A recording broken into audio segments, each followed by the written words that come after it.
सिंधी आखाणी सुहिणी यादि बाग़ 27। अमन जी मम्मीअ मथे ते हथु रखी अमन खे प्यार सां उथायो। अमन, तबियत ठीकु आहे? अमन चयो, जी मम्मी। ऐं टेके सां हल्को थी करे हिकदमि आराम सां वेही रहियो। वरी मम्मीअ सवाल पुछियो, अमन, कल्ह शादीअ जी थकावट लॻी आहे? अमन चयो, न मम्मी, अहिड़ी ॻाल्हि कान्हे। त मथां अमन जी मम्मी चयो, ठीकु आहे, कॉफ़ी पी वठि। उहे बि अॼु मां वीचारियो हुयो त तोसां 5-10 मिंट ॻाल्हाईंदसि। हा मम्मी, चओ। अमन जी मम्मीअ चयो, पप्पा ऐं अॼु असां नकी कयोसीं त तुंहिंजे लाइ हिकु छोकिरी ॾिठी आहे, त तूं हुन सां हिकु दफ़ो मिल, हिक ॿिए जा वीचार ख़बर पवंदा। जे तव्हां ॿिन्हिनि खे सम्झ में अचे त पोइ पाण पक कयूं। अमन जो हथु उते ई रुकिजी वियो। कॉफ़ी पीअण ई भुलिजी वियो। चपनि जे अॻियां कोप जेको रखियल हो उते बीहजी वियो।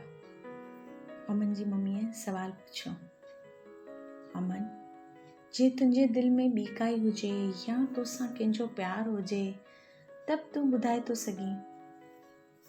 अमन चयो, मम्मी, जे अहिड़ो कुझु हुजे त मां तव्हां सभिनी खे पहिरियां ॿुधायां न।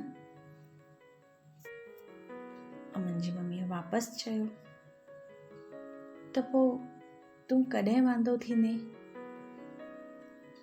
अमन चयो, मम्मी, मां हिन बारे में अञा थोरो सोचणु थो चाहियां, मूंखे अञा इच्छा कान्हे का। अमन जी मम्मी पलंग ते पलथी मारे वेठी ऐं हिन जो हथु पकिड़े गोॾे ते रखियो। अमन, ही वक़्तु सही आहे, तोखे अञा केतिरो वक़्तु खपे? अमन चयो, मम्मी, सवाल उहो न आहे, बसि मां तयारु कान आहियां शादीअ लाइ। अमन जी मम्मीअ चयो, तयारु न आई? मां तसि नथी सम्झां पई, छा थो चवणु चाहीं तूं? अमन पंहिंजी मम्मीअ जो हथु छॾाए ॿई हथ पंहिंजे मम्मीअ जे गिटनि ते रखी चयो, मम्मी, तोखे हेॾी नुंहं जी तकड़ छो अथई? आराम सां रोटी खा न, नुंहं ईंदई त ज़िमेदारी वधी वेंदई। अमन जी मम्मी चयो, मां ज़िमेदारियुनि खां थोरी ॾकां थी, मूंखे त मज़ा ई कान थी अचे, सुठो ई नथो लॻे, मज़ाक में चयो। अमन चयो, शादी मूंखे न करणी आहे त मज़ा तोखे नथी अचे? इहो कीअं?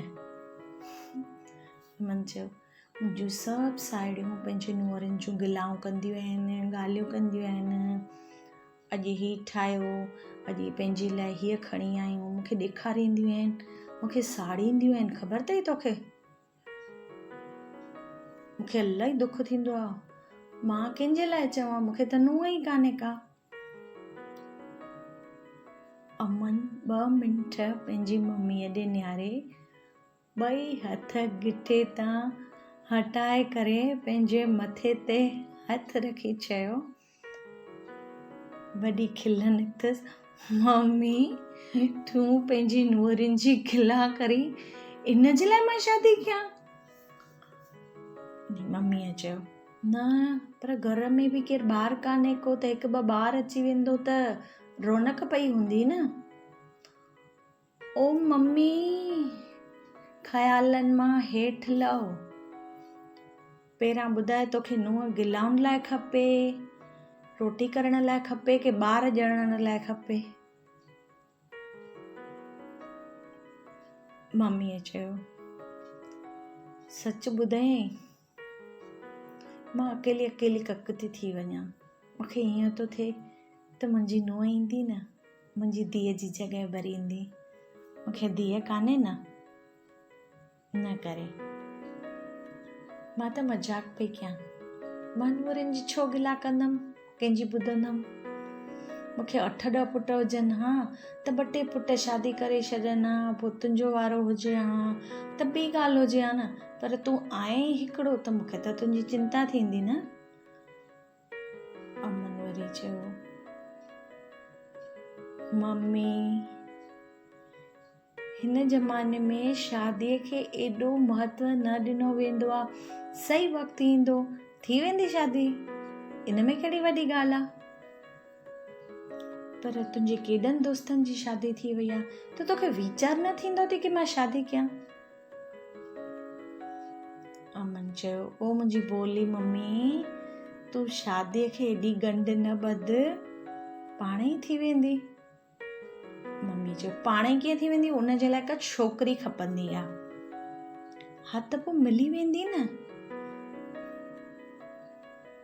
मम्मीअ चयो, मिली कीअं वेंदी, ॻोल्हणी पवंदी आहे, उहा असां ॻोल्ही आहे, तोखे ख़ाली हा चवणी आहे न। अमन चयो, हा चवणी आहे माना जिंदगी कढणी आहे, हुन सां नातो निभाइणो आहे, ईअं कीअं। मम्मीअ चयो, पर तूं हिकु दफ़ो मिलेसि त सही, तव्हां 2-3 ॾींहं मिलो, ॻाल्हियूं कयो, तव्हांजा वीचार मिलनि था की न। काफ़ी जिद, पर अमन जे वात मां हा ई न निकिरे। ॻाल्हि ख़तम ई न थिए।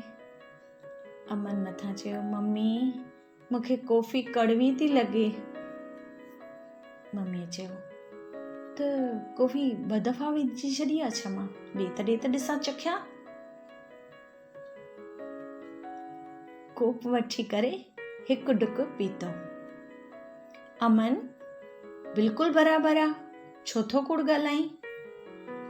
अमन चयो, मम्मी पर तव्हांजूं ॻाल्हियूं ॿुधी ॿुधी मूंखे कॉफ़ी कड़वी लॻी वई, छा कयां। मथां रूम जो दरवाजो खुलियो। अमन ऐं इन जी मम्मी साम्हूं नियारे दरवाजे ॾे चौंकिजी विया।